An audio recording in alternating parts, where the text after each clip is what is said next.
Chapter 25. Certain Symbols. We should not be mistaken that there are two supernatural powers on this earth, demons' power and God's power. God warns us against all kinds of supernaturalism not of Him. Thus, anything that is originated by the devil's power should be rejected.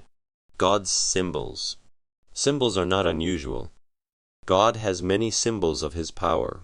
In the Old Testament, we read about the Ark of the Covenant. The Ark was a symbol of God's power, and it was placed in the Holy of Holies.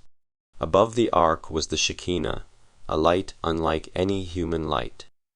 There were no electric lights, no candles, no artificial light of any kind in the Holy of Holies, but a glow, a wondrous radiance, shone forth from the Ark of God.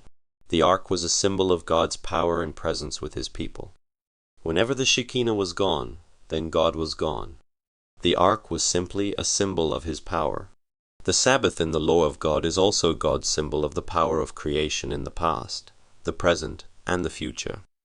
But I say that the things which the Gentiles sacrifice, they sacrifice to devils, and not to God, and I would not that ye should have fellowship with devils. 1 Cor. 10, 1920. The devil fights for souls and entangles them in sin and superstitions. When we wish to deliver souls from sin and superstitions, we need to bring the power of Bible truth to them. The heathen will not understand this. When the Philistines captured the ark, knowing it was a religious object, they put it in their temple. The next morning their own god, Dagon, was cast down. His head, arms, and legs were broken in pieces. Nothing but the presence of God in the symbolic ark could do that. The devil also has symbols of his power, and you had better take notice of them. As Christians, we should not have symbols of the devil's power in our possession. Because demons claim ownership to these symbols may have strength you don't know about. So, you should be beware of them. Prior to this, she had spent a lot of money on consulting medical experts and psychiatrists. She was depressed and was going through rejection. Being an attractive woman, she was pursued by many suitors. One of them decided to do it the easy way and placed a satanic charm on her so that she will follow him exclusively. That was the entry point of evil. The devil often takes the occasion of rejection and depression that people go through in life and persuades them to end their own lives. In 1993, I was holding a series of meetings in Teluk Intan, a town in West Malaysia. I was told that a boy near our church in that town was possessed by the devil. The boy would first see an image of a skull just before any demon attack. When the evil spirit possessed him, his behavior would change. He would get angry very easily. This was contrary to his mild and gentle personality. His face would turn fierce, and his eyes possessed a look of hatred and anger. A couple of pastors and I were invited to the home of this boy by his own parents for a special prayer for him. He refused to look at us straight into our eyes in a natural way.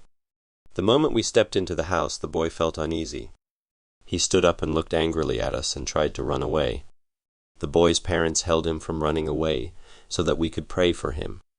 Just as we started to pray, the boy fell into a trance and became unconscious. We carried him to our church hall, which was not far away. There we laid hands on him and prayed. The demon in him refused to leave. Then I noticed a large ring on his finger. I suggested to my fellow pastors to remove the ring. Then we prayed again for him, laying our hands on him. Soon the devil left him, and the boy was restored to his normal self. A strange peace filled his face. The boy did not even know what had happened to him. There is always a story of sin and disobedience in a charmed object. Later on, the story was told that a girl who was madly in love for him had invited a demon to charm him. Unwittingly, the raw youth had received the objects of charm that included a ring. That was the entry point for the devil to control him. Articles such as finger rings, nose rings, earrings, foot rings, necklace, amulets, etc. are often associated with covenant-making symbols with the devil, and charms tend to enslave someone.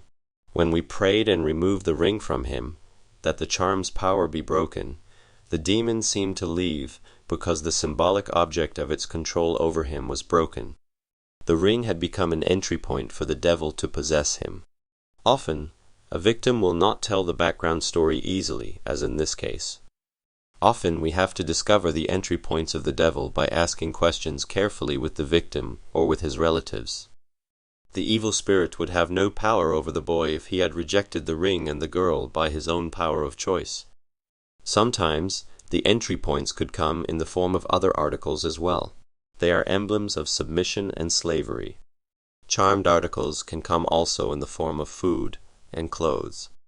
The heathen have all kinds of symbols of the devil's power. The witch doctors of Southeast Asia have all kinds of items.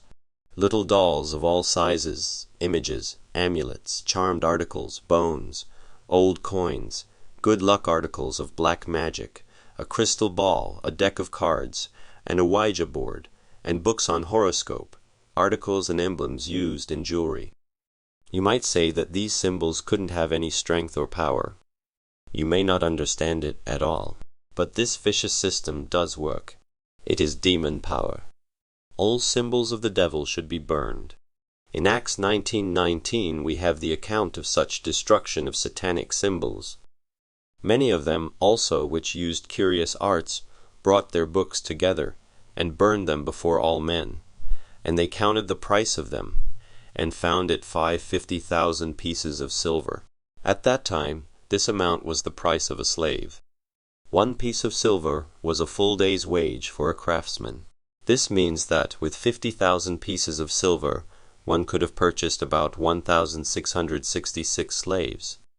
And if 1 piece of silver was a craftsman's pay for 1 day, then there were represented here a total of 50,000 days, or 137 years of work. Now we see the magnitude and significance of what these people did. They brought untold wealth into the streets and burned it. They destroyed it publicly, so that nothing was left. Why?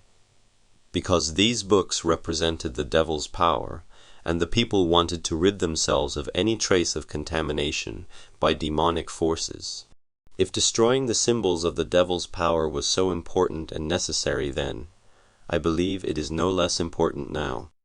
We must learn to recognize all symbols of demon power, and be sure to give them no place in our lives. Celebration days of demon power. There are also certain celebrations of the heathen that exhibit the demon's power. As said earlier, the month of August is considered the month of the hungry ghosts by the Chinese. In the Western world, too, there are celebrations such as Halloween, all symbolic of demon power. In this modern world there are reports of human sacrifices done in secret by certain groups of people who worship Satan. These are satanic acts and celebrations,